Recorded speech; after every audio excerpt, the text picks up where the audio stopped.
one important point that we have also proposed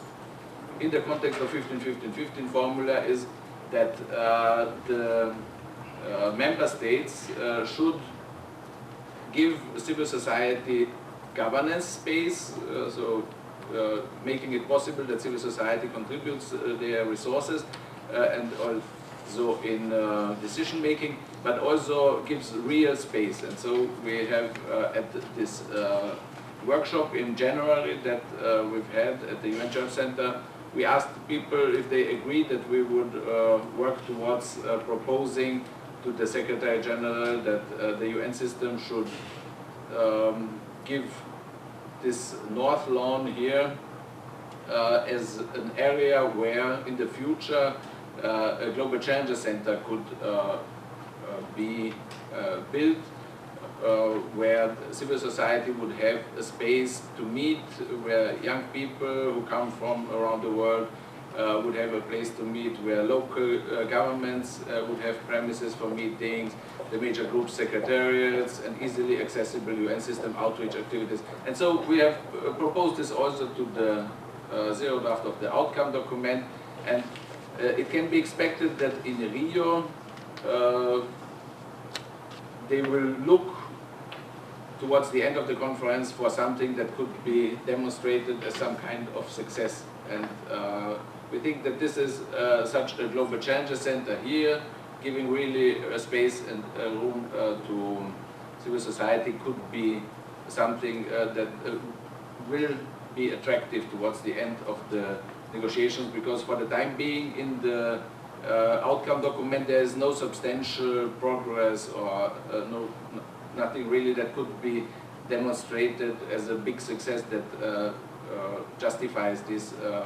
traveling of 50,000 people to Rio. And so our initiatives could, towards the end of the conference, be relatively attractive, because it doesn't put a burden on the national government. It just says, okay, we welcome civil society that wants to contribute and to become active. And you can go into these specific suggestions. There's also, for the use of these 15-15-15 resources, a global forum on innovative resource mobilization for education and science is proposed. Then there are proposed a network of global challenger centers around the world, which would be a point of crystallization for multi-stakeholder partnership on ships on global commerce growth, which are linked up with the UN system through a shared vision and the global documentation system. It is linked with the issue of education for sustainable development, and in the section of means of implementation, also the aspect of global solidarity and philanthropy and civic engagement are highlighted, which is for the time being not yet foreseen in the outcome document. And there should be also a registry and a compendium of commitments, where we would not only, for the time being, it is focusing very much on national governments, on civil society organizations, but we propose here that all sustainable development resources should be framed as global commons, and that a global documentation system should be developed, which would document all the different types of resources that have been shown in the graphics before, in a central documentation system, and through this motivating also the different stakeholders to become active, even to compete to a certain extent who will contribute more. And this is the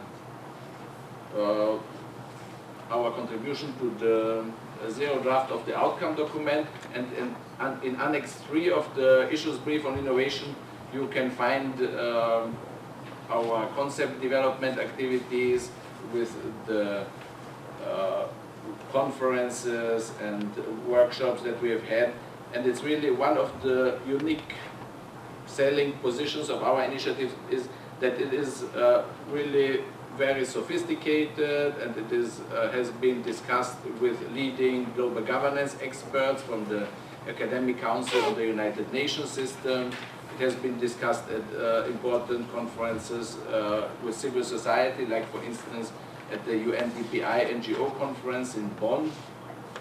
and it has been discussed and developed further with youth organizations, and so it's from the conceptual level sound and not in conflict with any of the existing stakeholders. We will really try to work in a way that is symbiotic and complementary. Our main added value is in the field of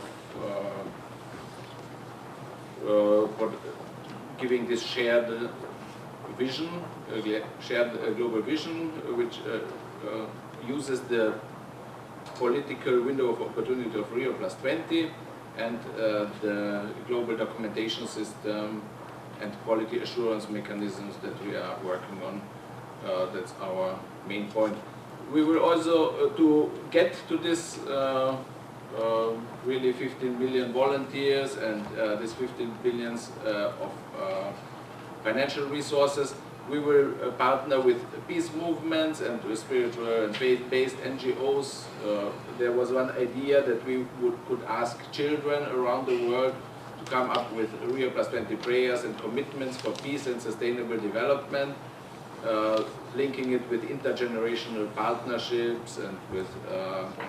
some chain reaction that would be also connected with local communities. Yeah. There's a lot of work, and today is, I have to admit, it's not my best way, so I have my best day. So if you are confused, don't worry, you can ask questions now.